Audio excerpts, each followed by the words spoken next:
Saudara yang dikasihi Tuhan, Shalom, selamat datang, selamat beribadah di Gereja Cornerstone Injili Indonesia San Francisco.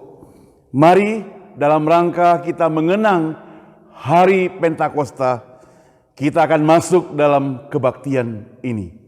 Mari kita masuk dengan mempersiapkan hati sejenak.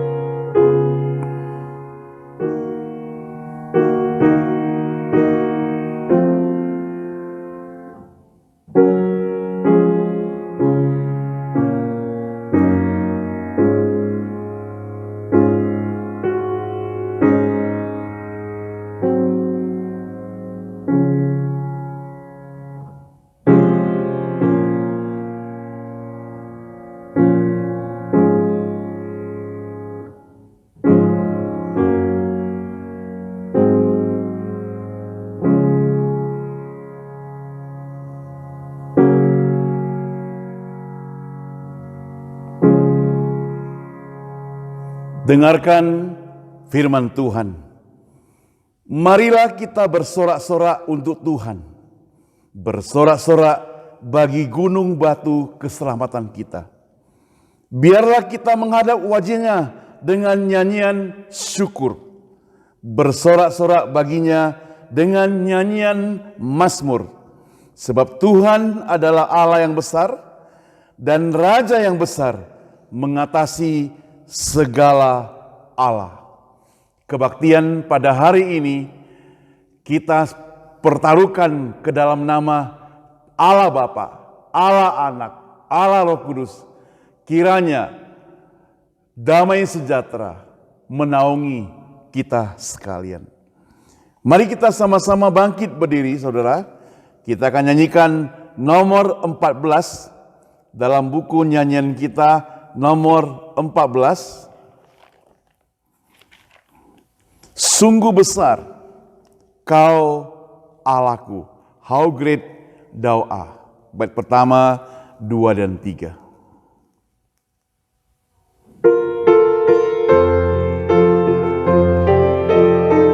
Sama-sama kita nyanyi. Bila kulihat bintang gemerlapan dan bunyi guru riuhku dengar, ya Tuhanku, tak putus aku heran melihat ciptaanmu yang besar. Maka jiwaku pun memujimu, sungguh besar Kau Allahku. Maka jiwaku pun memujimu, sungguh besar Kau Allahku. Ya Tuhanku, apabila ku renungkan pemberian-Mu dalam penebus, ku tertegun bagiku dicurahkan oleh Putra-Mu darahnya kudus.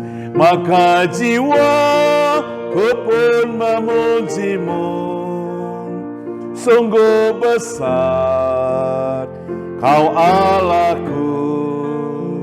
Maka jiwaku pun memuji-Mu, sungguh besar Kau Allahku.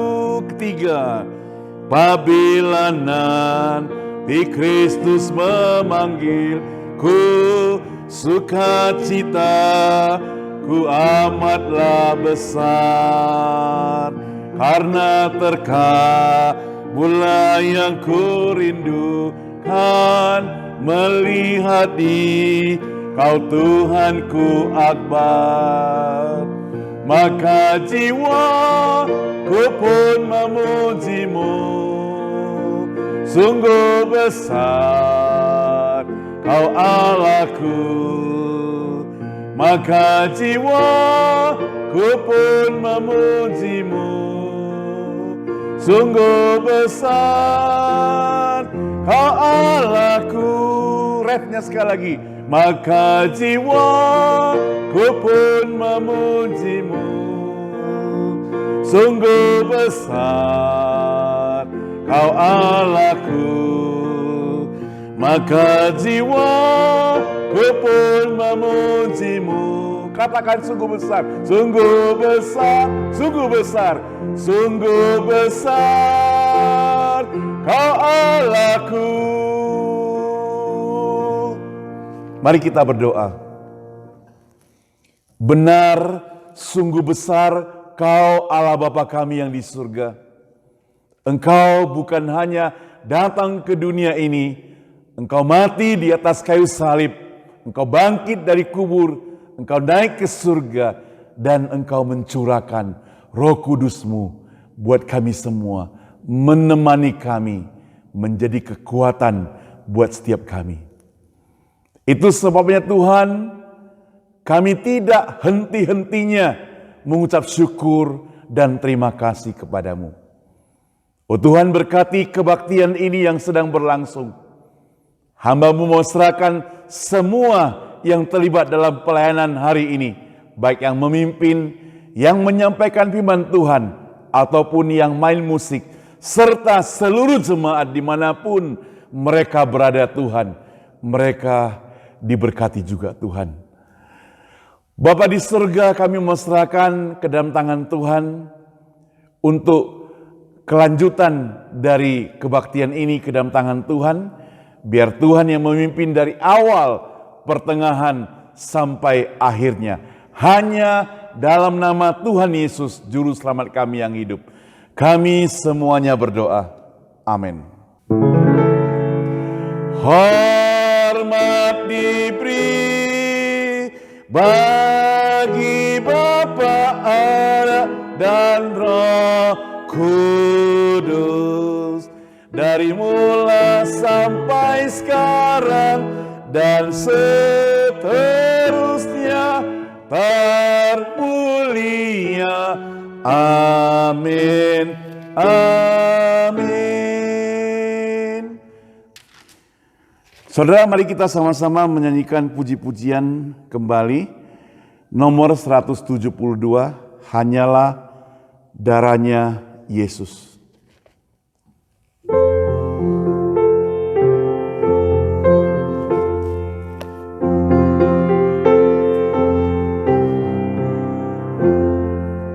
Dosa dapat dihapus hanya oleh darah Yesus.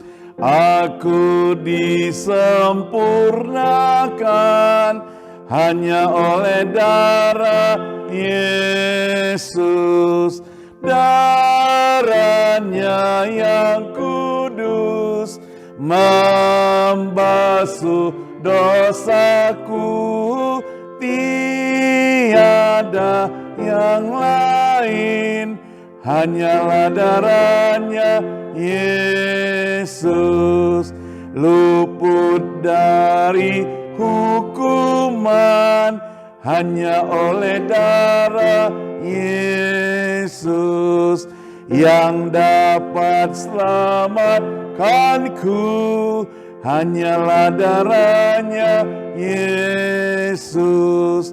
Darahnya yang kudus membasuh dosaku, tiada yang lain, hanyalah darahnya Yesus. Dosaku diampuni hanya oleh darah Yesus. Tutur dan perbuatanku hanyalah darahnya Yesus. Darahnya yang kudus membasuh dosaku, tiada yang lain, hanyalah olehnya Yesus.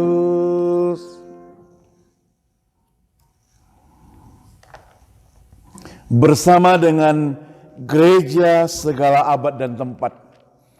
Nah, saudara sekalian, mari kita sama-sama mengikrarkan pengakuan iman rasuli. Mari kita bangkit berdiri.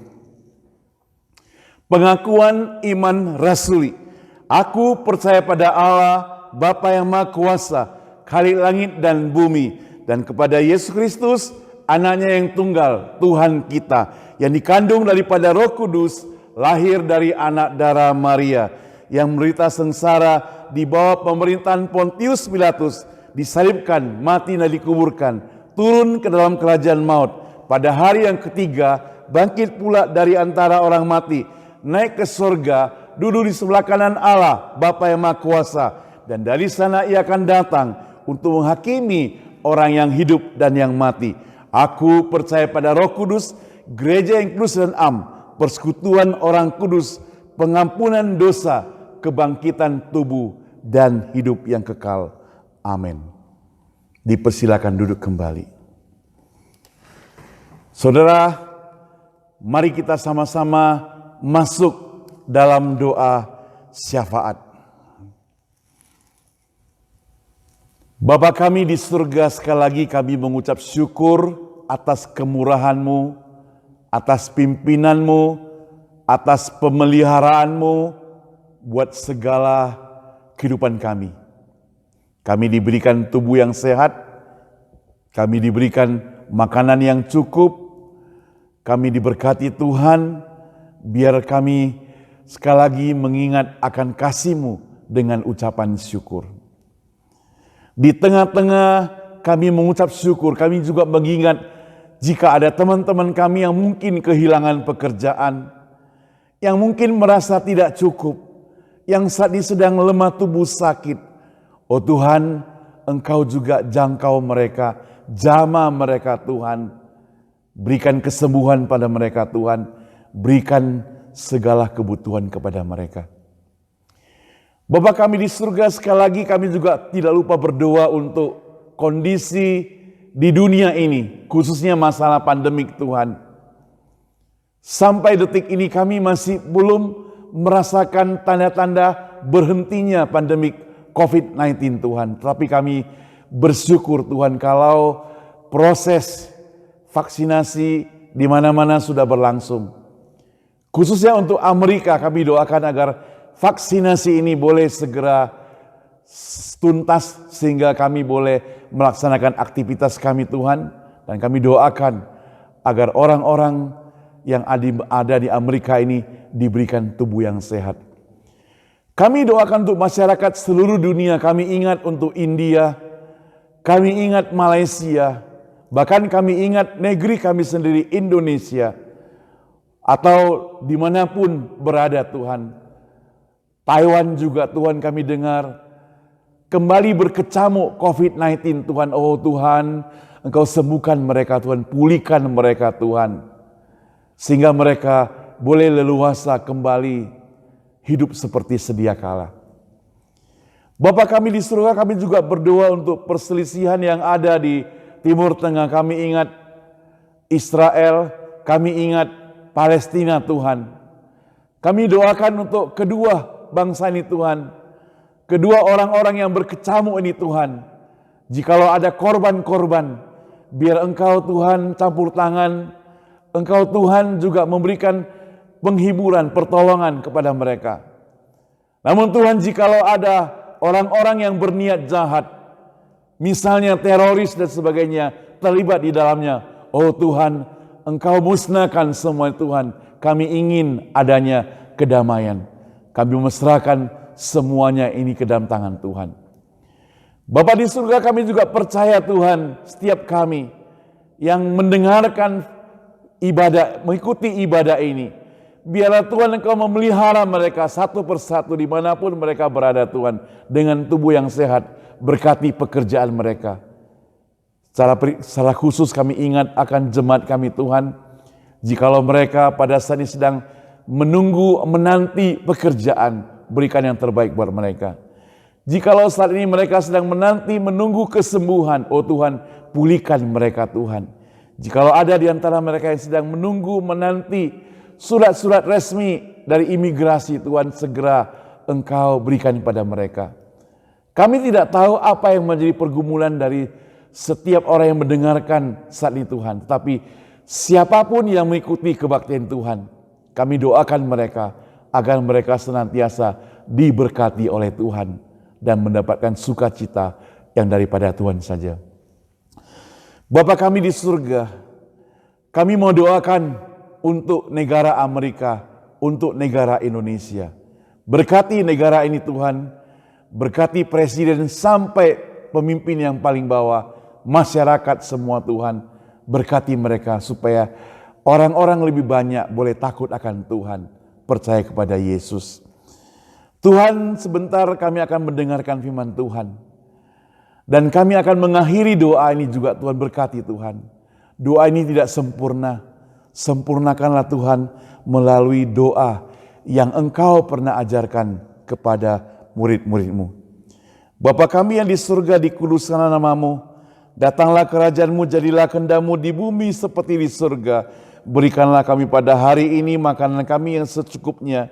Dan ampunilah kami akan kesalahan kami seperti kami juga mengampuni orang yang bersalah pada kami. Dan janganlah bawa kami ke dalam pencobaan, tetapi lepaskanlah kami daripada yang jahat. Karena Engkau yang punya kerajaan dan kuasa dan kemuliaan sampai selama-lamanya. Amin. Saudara, sebentar lagi kita akan bersama-sama mendengarkan firman Tuhan. Puji-pujian 417, seperti rusa yang merindukan air. Biarlah kita semuanya juga saudara seperti anak-anak Tuhan yang senantiasa merindukan firman Tuhan. Haus akan firman Tuhan. Kita persiapkan hati kita dengan nyanyian ini. Seperti rusa, rindu air.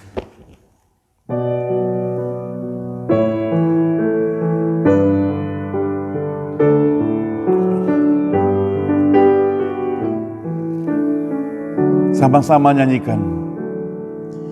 Seperti rusa rindu, sungaimu jiwaku rindu Engkau. Kaulah Tuhan hasrat, hatiku ku rindu menyembah-Mu. Engkau kekuatan dan perisaiku, kepadamu rohku berserah. Kaulah Tuhan hasrat, hatiku ku rindu menyembah-Mu. Katakan Yesus, Yesus, Yesus, Yesus, Kau berarti bagiku. Yesus, Yesus, Kau segalanya bagiku. Mari saudara kita persiapkan hati kita mendengarkan firman Tuhan yang pada hari ini disampaikan oleh Ibu Susan. Saya persilakan Ibu Susan untuk menyampaikan firman Tuhan. Shalom saudara sekalian, sebelum kita mendengarkan firman Tuhan, mari kita masuk ke dalam doa. Bapa Surgawi, kami mengucapkan syukur terima kasih pada Engkau ya Tuhan, di mana pada hari ini kami boleh berkumpul bersama untuk mendengarkan firman-Mu Tuhan di rumah kami masing-masing. Biarlah Tuhan, firman Tuhan boleh berbicara dan menolong kami untuk berjalan bersama dengan Engkau setiap hari Tuhan. Pakai hamba-Mu yang hina dina ini, sembunyikan dia di belakang kayu salib Tuhan, dan biarlah hanya nama Tuhan yang ditinggikan Tuhan. Kami mengusir segala anasir jahat keluar daripada ruangan ini, dan hanya Roh Kudus yang bekerja di tengah-tengah ruangan ini. Terima kasih ya Tuhan, hanya di dalam nama Tuhan Yesus kami berdoa. Amin. Bapak Ibu sekalian, hari ini kita memperingati hari Pentakosta, hari turunnya Roh Kudus. Dan Roh Kudus adalah oknum ketiga daripada Allah Tritunggal, Allah Bapa, Allah Anak, dan Allah Roh Kudus. Saudara, pada hari ini mari kita melihat Alkitab kita di dalam Kisah Para Rasul pasal 1 ayat 1 sampai 5. Mari kita membaca Alkitab bersama-sama. Kita melihat Kisah Para Rasul pasal yang pertama, ayat pertama sampai yang kelima. Hai Theophilus, dalam bukuku yang pertama, aku menulis tentang segala sesuatu yang dikerjakan dan yang diajarkan Yesus sampai pada hari ia terangkat. Sebelum itu ia telah memberi perintahnya oleh Roh Kudusnya kepada rasul-rasul yang dipilihnya. Kepada mereka ia menunjukkan dirinya setelah penderitaannya selesai. Dan dengan banyak tanda ia membuktikan bahwa ia hidup. Sebab selama 40 hari ia berulang-ulang menampakkan diri dan berbicara kepada mereka tentang kerajaan Allah. Pada suatu hari ketika ia makan bersama-sama dengan mereka, ia melarang mereka meninggalkan Yerusalem dan menyuruh mereka tinggal di situ menantikan janji Bapa yang demikian katanya. Telah kamu dengar daripadaku, sebab Yohanes membaptis dengan air, tetapi tidak lama lagi kamu akan dibaptis dengan Roh Kudus. Kemudian kita melihat ayat ke-6 sampai ke-8. Maka bertanyalah mereka yang berkumpul di situ, Tuhan, maukah engkau pada masa ini memulihkan kerajaan bagi Israel? Jawabnya, engkau tidak perlu mengetahui masa dan waktu yang ditetapkan Bapa sendiri menurut kuasanya. Tetapi kamu akan menerima kuasa kalau Roh Kudus turun ke atas kamu, dan kamu akan menjadi saksiku di Yerusalem dan di seluruh Yudea dan Samaria dan sampai ke ujung bumi. Kisah Rasul pasal yang kedua, ayatnya yang ke-36 ya, pasal 2 kita lompat sampai ayat 36. Jadi seluruh kaum Israel harus tahu dengan jelas, dengan pasti bahwa Allah telah membuat Yesus yang kamu salibkan itu menjadi Tuhan dan Kristus.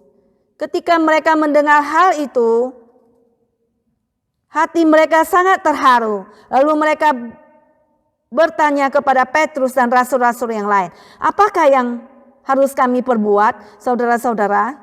Jawab Petrus kepada mereka, bertobatlah dan hendaklah kamu masing-masing memberi dirimu dibaptis dalam nama Yesus Kristus untuk pengampunan dosamu. Maka kamu akan menerima karunia Roh Kudus. Sebab bagi kamulah janji itu dan bagi anak-anakmu dan bagi orang yang masih jauh, yaitu sebanyak yang akan dipanggil oleh Tuhan Allah kita. Dan dengan banyak perkataan lain lagi ia memberi suatu kesaksian yang sungguh-sungguh dan ia mengecam dan menasihati mereka. Katanya, berilah dirimu diselamatkan dari angkatan yang jahat ini. Saudara sekalian, setelah Kristus naik ke surga, maka rasul-rasul segera kembali ke Yerusalem dan berdoa bersama. Yesus telah berkata, mereka akan dibaptis oleh Roh Kudus dalam beberapa hari lagi, yaitu tidak lama lagi. Jadi rasul-rasul menunggu dan berdoa bersama di ruang atas di mana mereka tempat biasa mereka berkumpul. Maka disitulah mereka berdoa dan menanti turunnya Roh Kudus. Di sini kita melihat bahwa rasul-rasul berkumpul bersama berdoa, menanti turunnya Roh Kudus dan juga petunjuk daripadanya. Maka di sini kita melihat sebelum kita mengerjakan sesuatu, mari kita berdoa terlebih dahulu dan tidak mendahului Tuhan. Jikalau Tuhan mengatakan tidak, maka kita tidak berjalan. Maka Tuhan mengatakan ya, baru kita berjalan. Saudara sekalian, di sini kita melihat ada 11 murid yang berkumpul di situ, di mana satunya yaitu Yudas Iskariot telah mati karena bunuh diri. Kemudian kita melihat ada saudara-saudara Yesus dan ibu Yesus Maria bersama dengan mereka. Saudara sekalian, hari Pentakosta adalah hari ke-50 setelah Paskah. Pentakosta juga disebut perayaan 7 minggu. Ini adalah salah satu dari 3 major perayaan tahunan daripada orang Yahudi yang terdapat di Ulangan 16:16, yaitu Hari Raya Roti Tidak Beragi, Hari Raya 7 Minggu, Hari Raya Pondok Daun, suatu perayaan pengucapan syukur untuk tanaman yang dipanen. Dan Yesus disalib pada hari Paskah dan dia naik ke surga 40 hari kemudian. Roh Kudus turun 50 hari setelah penyalipan, 10 hari setelah kenaikan. Nah, orang-orang Yahudi di banyak negara berkumpul di Yerusalem untuk perayaan daripada Pentakosta itu. Nah, saudara, mari kita melihat apa yang terjadi pada hari Pentakosta. Yang pertama itu adalah pemenuhan nubuatan daripada Yohanes Pembaptis mengenai baptisan Roh Kudus dengan api. Dan juga kita melihat pemenuhan daripada nubuatan daripada Nabi Yoel di dalam Yoel 2:28 sampai 29. Di dalam Lukas 3:16 dikatakan, Yohanes menjawab dan berkata kepada semua orang itu, "Aku membaptis kamu dengan air. Tetapi ia yang lebih berkuasa daripadaku akan datang.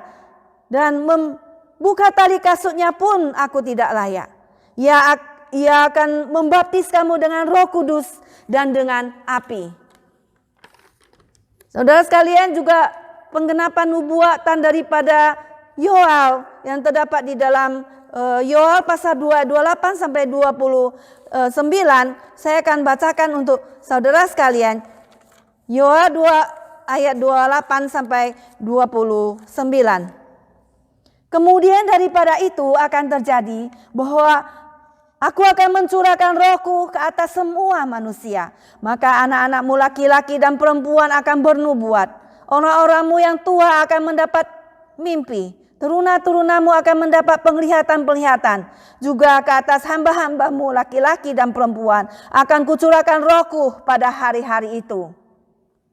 Dikatakan bahwa pada waktu mereka berkumpul ke 11 murid itu dan juga bersama saudara Yesus dan juga Maria, tiba-tiba Roh Kudus menguasai mereka. Dan tanda-tanda yang dapat dilihat dan didengar menyertai turunnya karunia sorgawi yang dijanjikan itu. Yang pertama adalah terdengar bunyi seperti tiupan angin keras. Dan angin itu melambangkan kuasa daripada Roh Kudus. Di dalam Yohanes pasal 3 ayat 8 dikatakan, angin bertiup kemana ia mau. Dan engkau mendengar bunyinya. Tetapi engkau tidak tahu dari mana ia datang atau kemana ia pergi. Demikianlah halnya dengan tiap-tiap orang yang lahir dari roh. Nah, saudara, angin itu menandakan tentang Roh Kudus yang hadir di tengah-tengah mereka. Kemudian lidah-lidah seperti nyala api kelihatan dan hinggap pada mereka masing-masing. Lidah api atau lidah ini melambangkan pembicaraan dan komunikasi daripada Injil. Dan lidah api yang bertebaran dan hinggap pada mereka masing-masing. Api yang hinggap pada mereka masing-masing mensimbolis pemurnian dari kehadiran Allah. Yang membakar elemen-elemen yang tidak diingini dari hidup kita. Dan menempatkan hati kita terbakar untuk menyalakan hidup orang lain. Saudara, di Gunung Sinai Allah mengkonfirmasi keabsahan dari hukum perjanjian lama dengan api dari surga. Kita melihat Keluaran 19 ayatnya yang ke-16 sampai 18. Dan terjadilah pada hari ketiga pada waktu terbit fajar ada guru dan kilat dan awan padat di atas gunung dan bunyi sangkakala yang sangat keras sehingga gemetarlah seluruh bangsa yang ada di perkemahan. Lalu Musa membawa bangsa itu keluar dari perkemahan untuk menjumpai Allah, dan berdirilah mereka pada kaki gunung.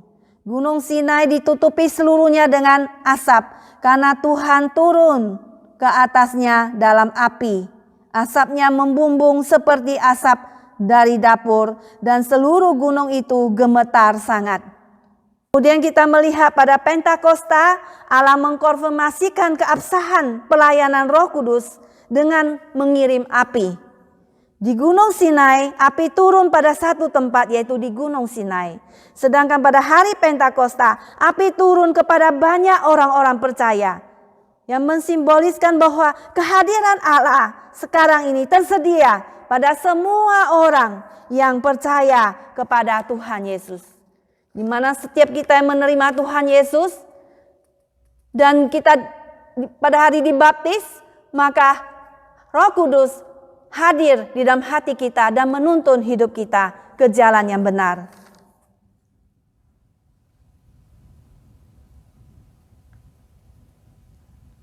Nah, Allah membuat kehadirannya dikenal oleh grup orang percaya dengan cara yang spektakuler, seperti tiupan angin keras, api, dan mereka berkata-kata dalam bahasa yang dapat dimengerti oleh semua orang. Saudara sekalian, kita melihat yang ketiga tadi, lidah-lidah seperti nyala api, yaitu terjadinya glosalia, berbicara, glosolalia, berbicara dalam bahasa lain, dalam bahasa dan dialek yang lain dari bahasa mereka sendiri, yaitu bahasa yang bisa dimengerti oleh orang-orang yang hadir pada waktu itu, bahasa Aram Galilea. Tapi jelas dimengerti juga oleh pengunjung-pengunjung perayaan, sebab bahasa itu adalah bahasa mereka sendiri, yaitu bahasa orang Partia, Media, Elam, penduduk Mesopotamia, Yudea dan Kapadokia, Pontus dan Asia, Frigia, Pamfilia, Mesir, daerah-daerah Libya yang berdekatan dengan Kirene. Pendatang-pendatang dari Roma, baik orang-orang Yahudi maupun penganut agama Yahudi, orang Kreta dan orang Arab. Mereka mendengar rasul-rasul itu berkata dalam bahasa mereka sendiri yang bisa dimengerti tentang perbuatan-perbuatan besar yang dilakukan Allah.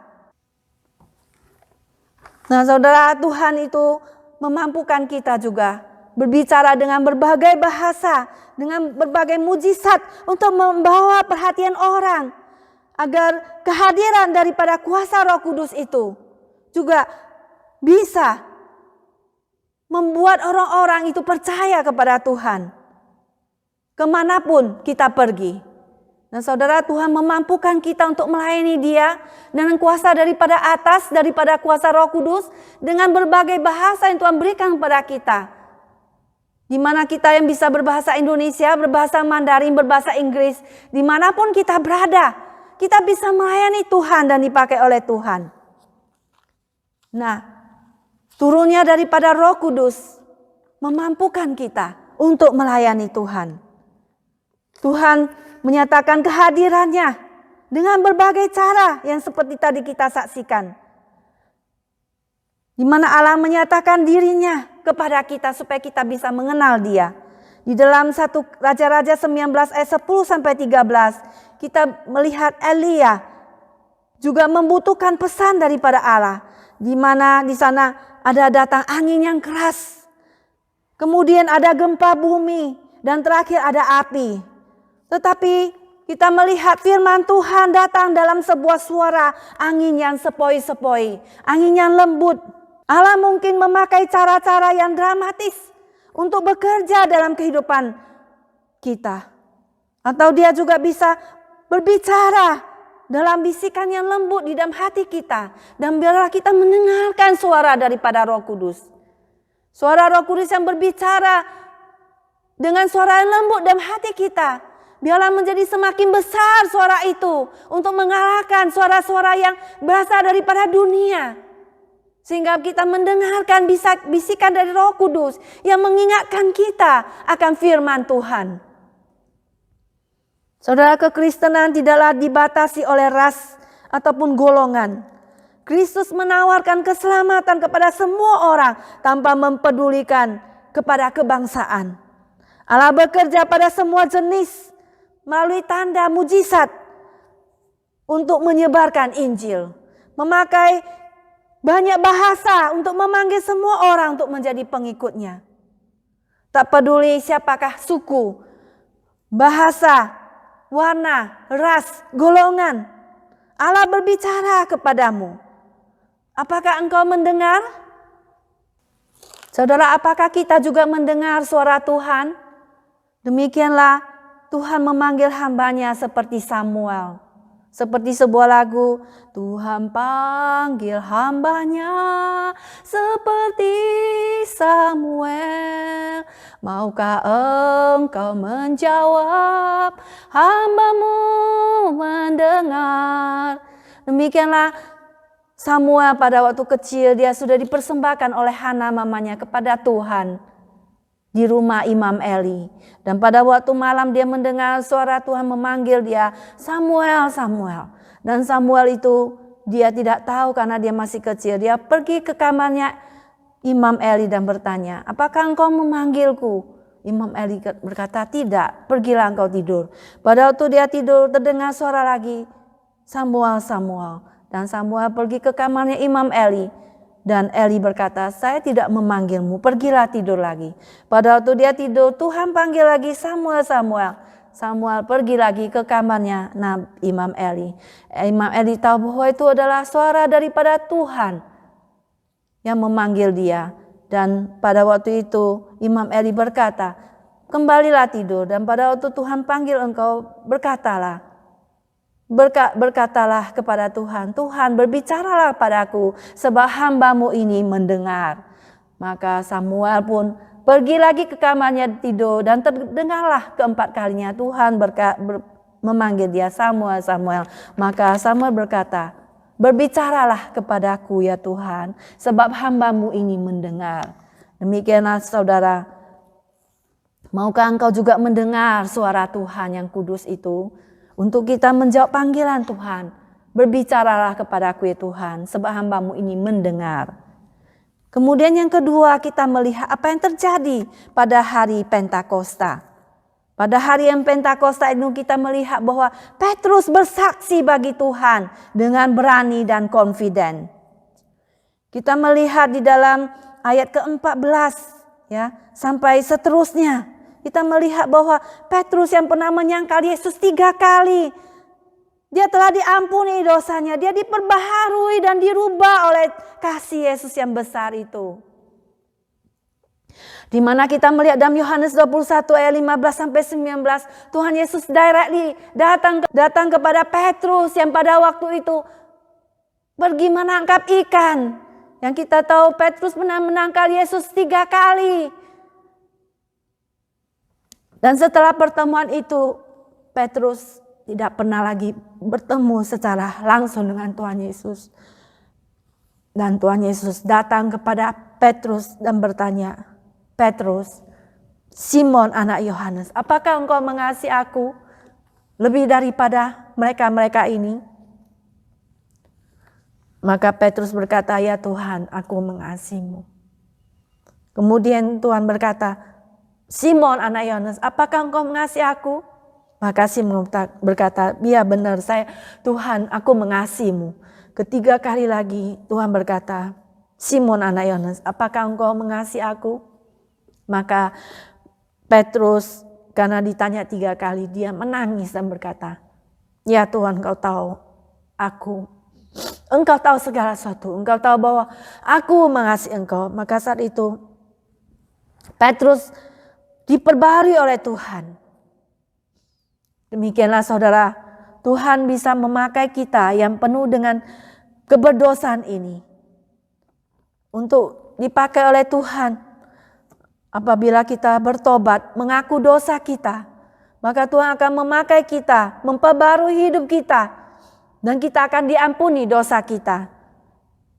Dan kita bisa dipakai oleh Tuhan dengan luar biasa. Maka saudara juga demikian meminta pengampunan daripada Tuhan dan biar kita diampuni oleh Tuhan. Nah, saudara sekalian, Petrus yang sudah diperbaharui Tuhan, yang sudah diperbaharui dan dipenuhi oleh Roh Kudus, maka dia berdiri dan dengan suara nyaring dan dia berkhotbah.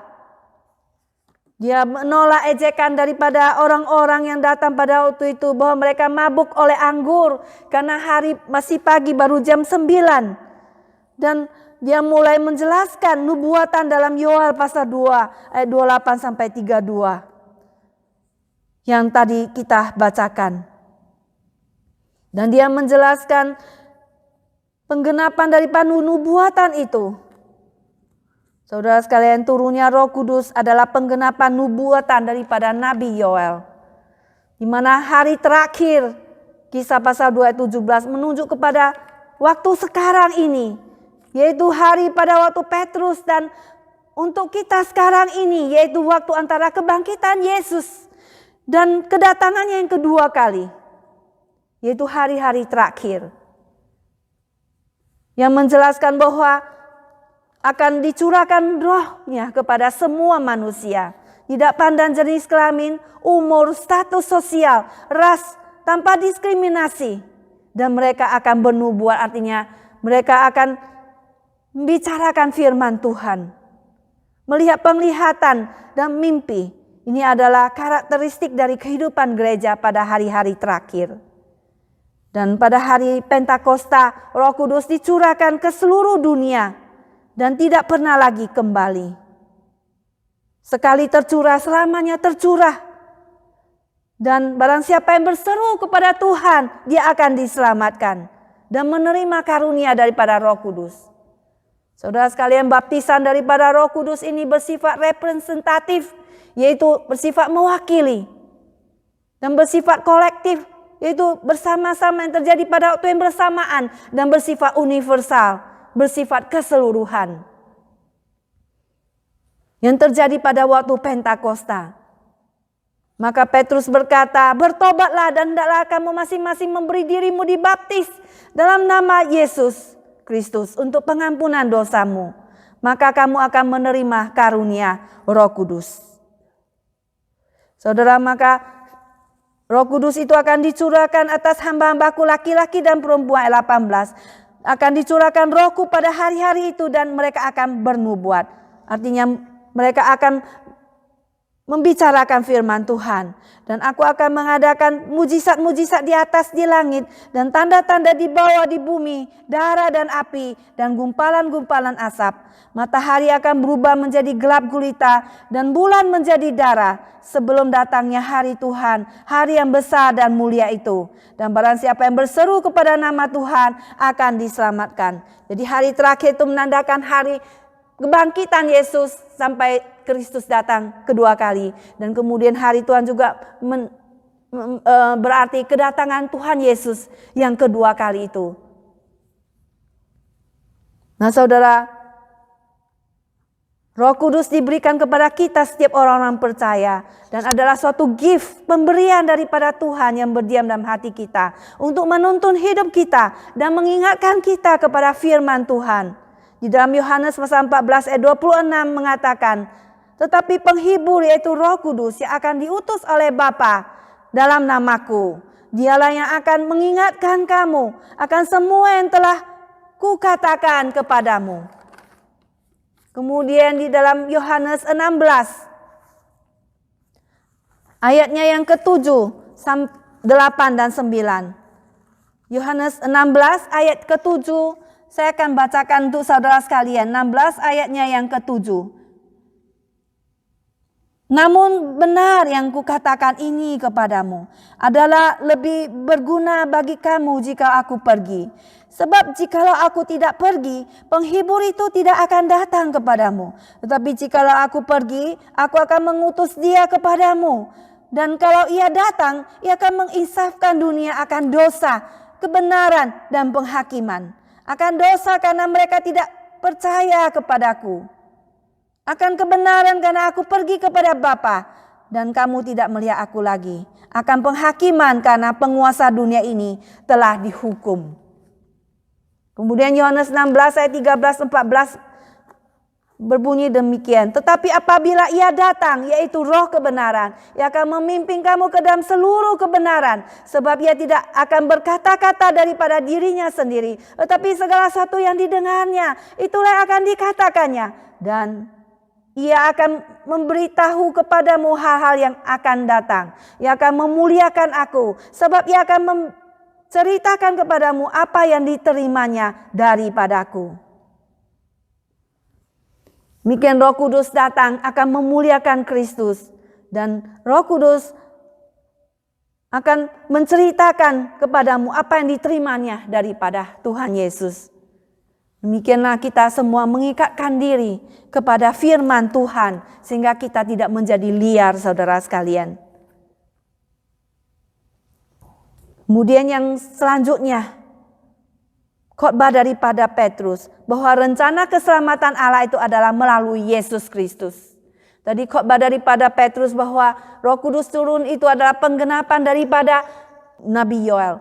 Kemudian di sini Roh Kudus mengingatkan kepada kita melalui Petrus bahwa akan rencana keselamatan Allah adalah melalui Yesus Kristus. Kisah Para Rasul pasal 2 ayat 22 sampai 41.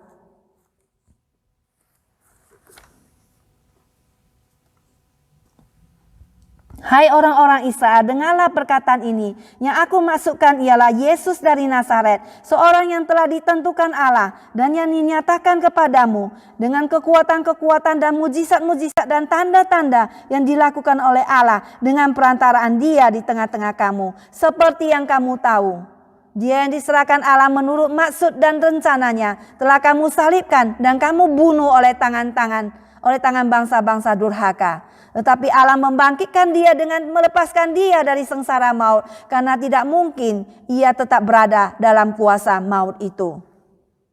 Saudara, ini menceritakan tentang pelayanan umum dan kesengsaraan Yesus, bahwa segala sesuatu terjadi adalah di bawah kontrol daripada Allah. Rencananya tidak bisa dikacaukan oleh pemerintah Romawi atau pejabat-pejabat Yahudi. Ini penggenapan dalam pada Yesaya pasal yang ke-53, di mana sudah dinubuatkan tentang rencana daripada keselamatan Allah kepada umat manusia. Siapakah yang akan percaya kepada berita yang kami dengar, dan kepada siapakah tangan kekuasaan Tuhan dinyatakan? Sebagai taruh ia tumbuh di hadapan Tuhan, dan sebagai tunas dari tanah kering. Ia tidak tampan dan semaraknya pun tidak ada sehingga kita memandang dia, dan rupa pun tidak sehingga kita menginginkannya. Ia dihina dan dihindari orang, seorang yang penuh kesengsaraan dan yang biasa menderita kesakitan. Ia sangat dihina sehingga orang menutup mukanya terhadap dia, dan bagi kita pun dia tidak masuk hitungan. Tetapi sesungguhnya penyakit kita lah yang ditanggungnya dan kesengsaraan kita yang dipikulnya. Padahal kita mengira dia kena tulah, dipukul dan ditindas oleh Allah. Tetapi dia tertikam oleh karena pemberontakan kita. Dia diremukkan oleh karena kejahatan kita. Ganjaran yang mendatangkan keselamatan bagi kita ditimpakan kepadanya. Dan oleh bilur-bilurnya kita menjadi sembuh. Dan kemudian kita melihat dalam Lukas 24 ayatnya yang ke-46. Katanya kepada mereka, ada tertulis demikian, Mesias harus menderita dan bangkit dari antara orang mati pada hari ketiga. Lukas 24:26, bukankah Mesias harus menderita semuanya itu untuk masuk ke dalam kemuliaannya? Kesalahan dari orang-orang yang merencanakan dan menyebabkan kematian Kristus adalah tetap dan mereka akan dihukum. Tetapi di sini katakan Allah memakai kejahatan mereka tersebut untuk mencapai maksud penebusannya. Ayat ke-25 sampai ayat ke-25 sampai yang ke-29. Di sini kita melihat Petrus mengutip perjanjian lama di dalam Mazmur pasalnya yang ke-16 sampai pasal 16 ayat 6 ayat 8 sampai yang ke-11. Kita melihat kembali Kisah Rasul pasal 2 ya. Kisah Rasul pasal 2 ayat 25. Di mana Petrus mengutip Mazmur pasalnya yang ke-16.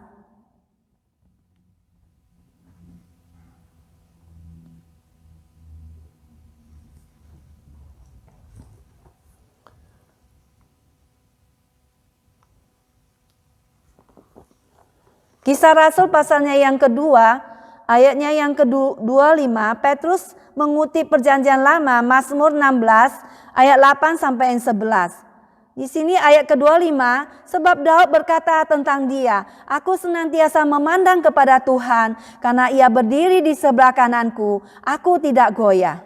Sebab itu hatiku bersuka cita dan jiwaku bersorak-sorak. Bahkan tubuhku akan diam dengan tentram. Sebab engkau tidak menyerahkan aku kepada dunia orang mati. Dan tidak membiarkan orang kudusmu melihat kebinasaan.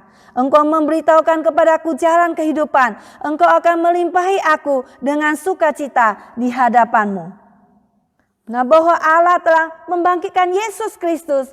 Dan Petrus membuktikan bahwa Daud berbicara tentang Yesus. Bukan tentang Daud sendiri. Karena kita melihat bahwa Daud mati, dikuburkan, dan masih ada kuburannya sampai sekarang ini. Dan bahwa Daud menulis sebagai seorang nabi yang berbicara tentang Mesias yang akan dibangkitkan. Bahwa tubuh Yesus itu tidak dibiarkan rusak, tidak mengalami kebinasaan, tetapi dibangkitkan dan dimuliakan. Dan bahwa kebangkitan Kristus adalah penggenapan daripada firman Tuhan dalam Alkitab. Dan mereka itu adalah saksi mata daripada kebenaran ini. Dan Petrus juga adalah saksi mata daripada kebenaran ini. Kita melihat di sini Petrus memakai Nabi Yoel untuk menubuatkan bagaimana pencurahan Roh Kudus akan digenapi. Dan juga memakai Mazmur 16 untuk menunjukkan bagaimana Yesus adalah yang dijanjikan itu. Yang dikatakan oleh Daud. Ayat ke-34 sampai yang ke-35. Sebab bukan Daud yang naik ke surga, malahan Daud sendiri berkata, Tuhan telah berfirman kepadaku, duduklah di sebelah kananku sampai kubuat musuh-musuhmu menjadi tumpuan kakimu. Jadi seluruh kaum Israel harus tahu dengan pasti bahwa Allah telah membuat Yesus yang kamu salibkan itu menjadi Tuhan dan Kristus. Dan juga dia mengutip tadi saya melihat Mazmur 110 ayat 1 tadi. Untuk menunjukkan bagaimana kenaikan Kristus ke surga itu adalah suatu juga pemenuhan daripada perjanjian lama. Saudara sekalian, juga dikatakan di sini setelah ayat ke-33 saya bacakan untuk saudara sekalian. Dan sesudah ia ditinggikan oleh tangan kanan Allah dan menerima kuasa dan menerima Roh Kudus yang dijanjikan itu, maka dicurahkannya apa yang kamu lihat dan dengar di sini. Nah, setelah ditinggikan kepada tangan kanan Allah Bapa dan setelah menerima daripada Bapa janji Roh Kudus, maka kita melihat di sini dicurahkannya Roh Kudus yang telah kamu lihat dan dengar pada saat ini, yaitu yang dilihat itu adalah api daripada Roh Kudus dan juga tiupan angin keras. Di sini kita melihat bahwa Yesus diberikan kuasa daripada menangnya. Diberikan kuasa dan pemerintahan kepada Yesus sebagai Tuhan dan juga adalah Allah yang diurapi dan yang dipilih untuk menyelamatkan dunia. Mesias yang dijanjikan. Yesus itu memiliki otoritas untuk mengirim Roh Kudusnya dengan hasil yang kita lihat pada hari Pentakosta. Karena Yesus itu sudah menang mutlak. Menang daripada kuasa dosa, kuasa iblis dan kuasa maut. Dan Tuhan Yesus diberikan otoritas untuk membaptis dengan baptisan Roh Kudus kepada murid-muridnya. Maka Yesus diberikan kuasa yang mutlak.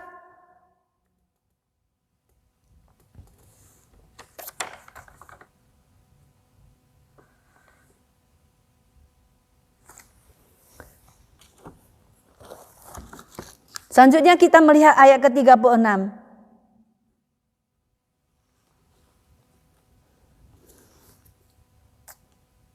Ulangi lagi ayat 33 ya. Ayat ke-33 di sini dikatakan setelah ditinggikannya Kristus kepada tangan kanan Allah Bapa dan setelah yang menerima dari Bapa janji Roh Kudus, maka dicurahkannya lah apa yang kamu lihat dan dengar di sini. Di sini kita melihat bahwa Yesus diberi otoritas untuk mengirim Roh Kudus dengan hasil yang kita lihat, yaitu api dan suara angin yang keras. Mana kita melihat Tuhan diberi kuasa dan pemerintahan kepada Yesus sebagai Tuhan dan juga adalah Allah yang diurapi dan yang dipilih untuk menyelamatkan dunia, Mesias yang dijanjikan. Kemudian ayat ke-36 saya bacakan untuk saudara sekalian. Jadi seluruh kaum Israel harus tahu dengan pasti bahwa Allah telah membuat Yesus yang kamu salibkan itu menjadi Tuhan dan Kristus. Menjadi Tuhan dan Kristus itu berbicara tentang kemenangan Yesus secara mutlak atas kuasa dosa, kuasa maut dan kuasa iblis. Dan kenaikan Yesus ke surga yang menunjukkan kedaulatan kemesiasannya. Kita melihat di dalam Roma pasal 1 ayatnya yang keempat. Dan menurut Roh Kekudusan dinyatakan oleh kebangkitannya dari antara orang mati bahwa ia adalah anak Allah yang berkuasa, Yesus Kristus Tuhan kita. Kemudian kita melihat Filipi pasalnya yang kedua ayat 9 sampai ke 11.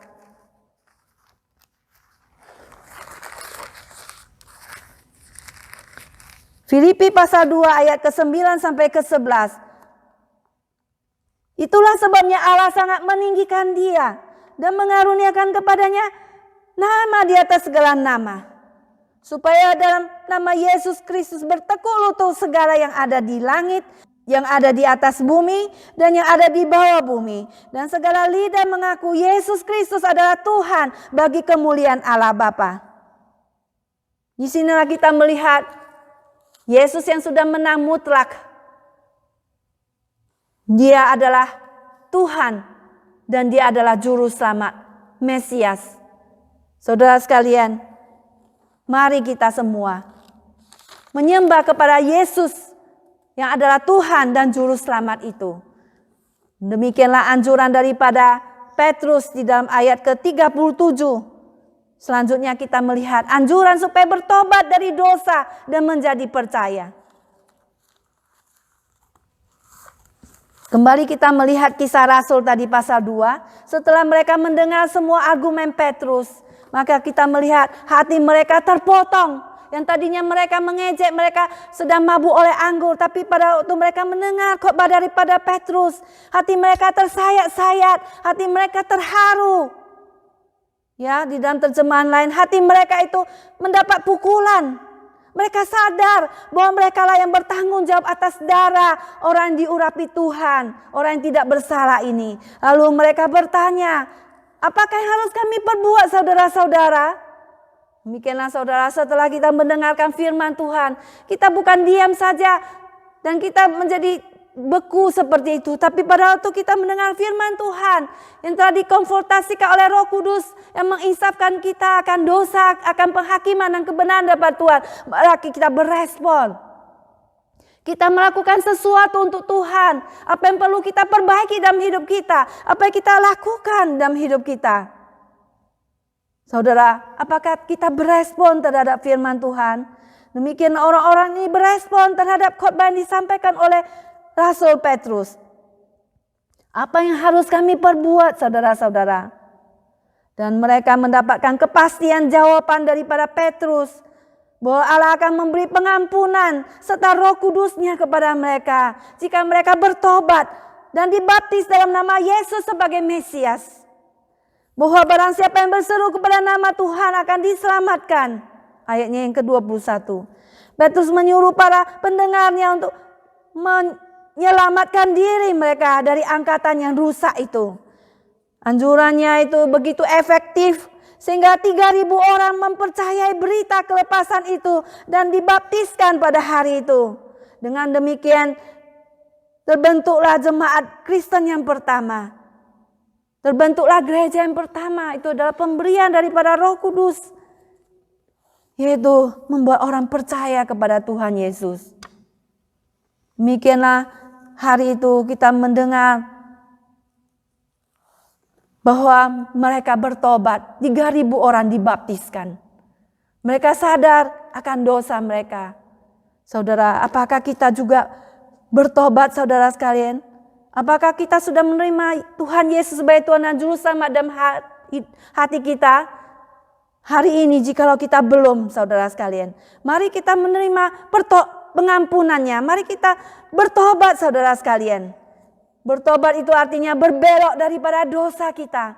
Mengubah arah daripada hidup kita, mementingkan diri sendiri daripada dosa-dosa. Dan kita yang melawan Tuhan, yang melawan firman Tuhan.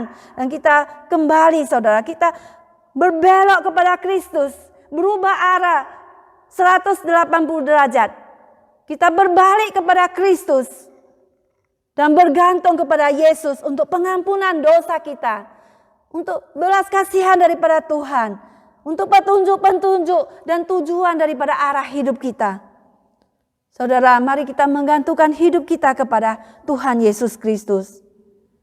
Bagi yang sudah bertobat dan percaya pada Tuhan Yesus, mari saudara di dalam hari Pentakosta ini kita memberitakan kabar baik, kita memberitakan Injilnya, kabar sukacita kepada orang-orang di sekitar kita. Ada yang percaya dan yang bertobat, ada yang diselamatkan. Saudara, kita tidak tahu siapa yang di-touch oleh Roh Kudus, siapa yang dijamah oleh Tuhan hatinya. Mari saudara, kita dengan teguh, dengan gigih, dengan semangat yang berkobar-kobar daripada api Roh Kudus, membakar hati kita untuk memberitakan Injil Yesus Kristus. Seperti yang dikatakan di sini dalam Kisah Rasul 1 ayat 8. Tetapi kamu akan menerima kuasa kalau Roh Kudus turun ke atas kamu, dan kamu akan menjadi saksiku di Yerusalem dan di seluruh Yudea dan Samaria dan sampai ke ujung bumi. Dimanapun engkau berada saat ini, itulah Yerusalemmu. Engkau akan mengabarkan Injil di kalangan keluargamu. Dan di seluruh Yudea, di sekelilingmu, di neighborhoodmu, di teman tetanggamu.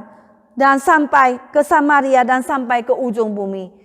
Dimanapun engkau berada di tempat kerja, biarlah kita dengan kasih daripada Kristus menyebarkan kasih Tuhan kepada mereka. Dan memberitakan bahwa Tuhan mengasihi mereka dan sudah menebus hidup mereka. Mari kita bekerja melayani Tuhan dan kembali kepada Tuhan. Seperti sebuah lagu yang bernyanyikan. Mari kita nyanyi bersama-sama Api Roh Kudus. Api Roh Kudus bakar hatiku dengan kasih yang murni dari Kalvari. Roh Pentakosta giat bagi namamu. Api Roh Kudus bakar hatiku. Marilah kita semangat melayani Tuhan. Api Roh Kudus membakar hati kita semuanya. Kita pasti bisa karena Tuhan memampukan kita. Amin. Mari kita masuk ke dalam doa. Bapa di dalam surga, terima kasih Tuhan untuk firman Tuhan, untuk Injil keselamatan, untuk Tuhan Yesus yang turun ke dalam dua, mati di kayu salib bagi kami, dan bangkit lagi, dan sudah naik ke surga ya Tuhan. Dan dia menjanjikan Roh Kudus yang sudah turun pada hari Pentakosta. Dan kami yang sudah dibaptis oleh Roh Kudus, pada waktu kami menerima baptisan daripada Engkau Tuhan, yaitu percikan daripada air yang melambangkan api Roh Kudus, yang melambangkan Roh Kudus daripada surga, yang membaptis kami dengan baptisan Roh Kudus. Biarlah Roh Kudus, api Pentakosta di pertama itu boleh membakar hati kami untuk semangat, untuk hidup melayani Tuhan, karena Engkau pun hidup dan memampukan kami. Dan kami pun pasti bisa dan berhasil. Karena Tuhan, Engkau pun sudah berhasil. Terima kasih ya Bapa. Berikanlah kami confident daripada Injil-Mu Tuhan. Di dalam nama Tuhan Yesus, kami mengucap syukur bahwa Engkau memberikan kami mujizat. Engkau memberikan kami begitu banyak Tuhan pada zaman ini. Kami sudah diberitakan oleh Injil oleh orang-orang sebelum kami. Mendapatkan hasil yang baik, mendapatkan keselamatan. Kami diberikan kebaikan daripada Injil. Kami mendapatkan faedah-faedah daripada Injil keselamatan. Biarlah kami juga menyebarkan faedah kebaikan Injil ini kepada orang lain. Terpuji nama Engkau Tuhan yang telah memberikan kebaikan faedah Injil, kebaikan itu kepada kami. Hanya di dalam nama Tuhan Yesus Kristus kami mengucap syukur yang telah memberikan Roh Kudus kepada setiap kami. Amin. Kita bersyukur dan terima kasih untuk firman Tuhan yang sudah kita dengar melalui hambanya penginjil Susan. Kiranya Tuhan memberkati beliau dan juga pelayanannya. Dan juga sebentar lagi kita akan bersama-sama memberikan yang terbaik kepada Tuhan.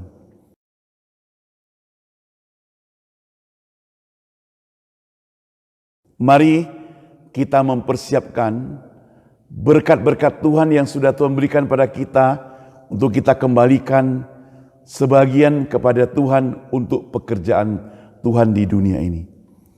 Nomor 371, ku suka mengabarkan.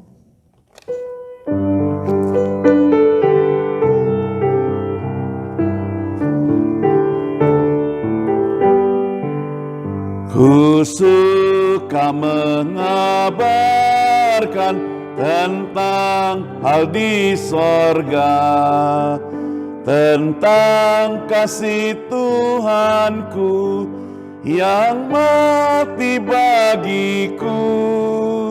Ku suka mengabarkan tentang kuasa Injil. Selamatkan kaum berdosa, dapat hidup kekal.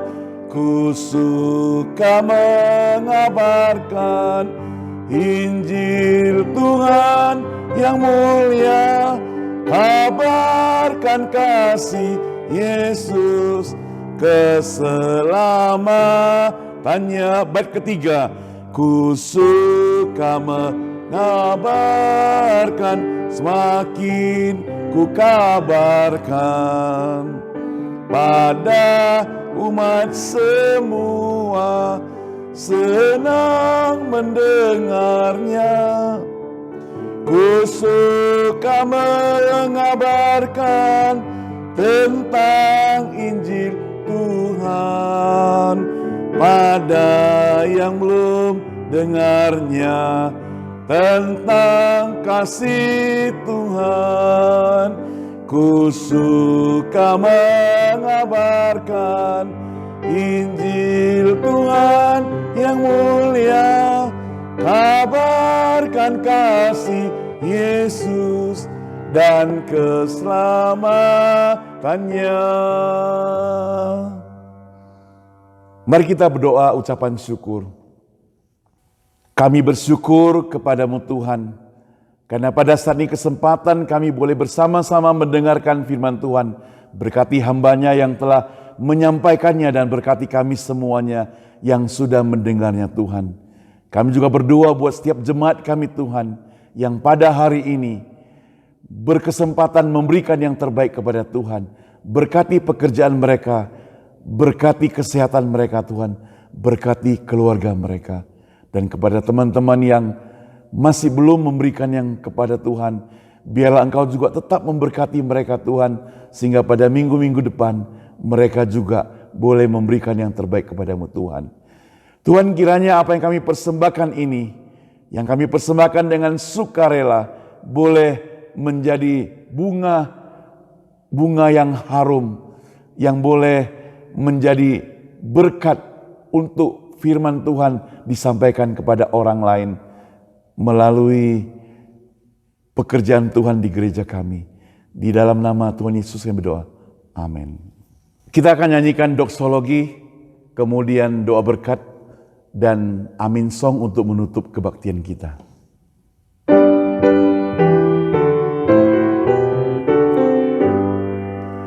Puji Allah Bapa Putra, puji Allah Roh Kudus, ketiganya yang esa. Mohon selamat sumber berkat. Amin.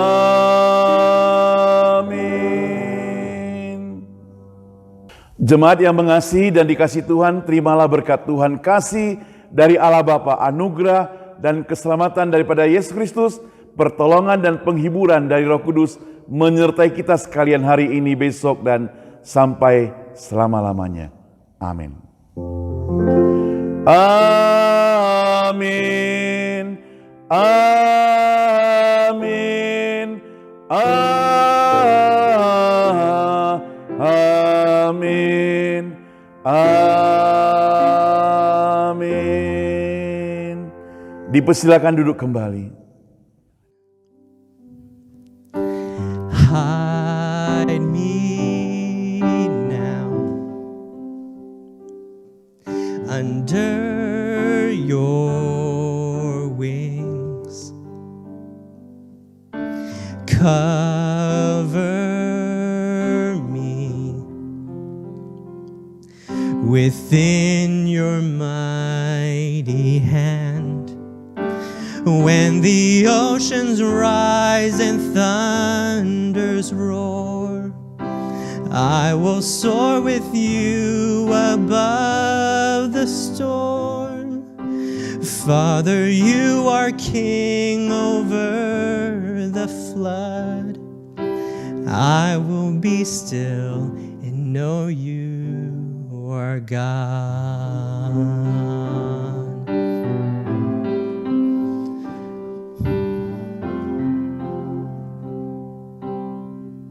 Find rest.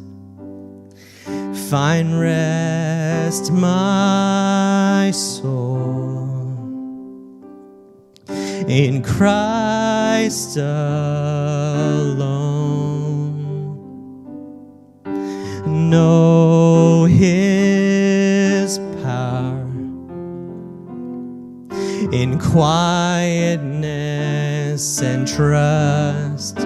When the oceans rise and thunders roar, I will soar with you above the storm. Father, you are king over the flood. I will be still and know you are God.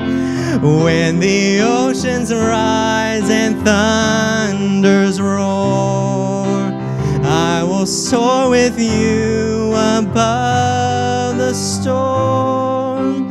Father, you are king over the flood. I will be still and know you are God. I will be still and know you are God. I will be still and know you are God.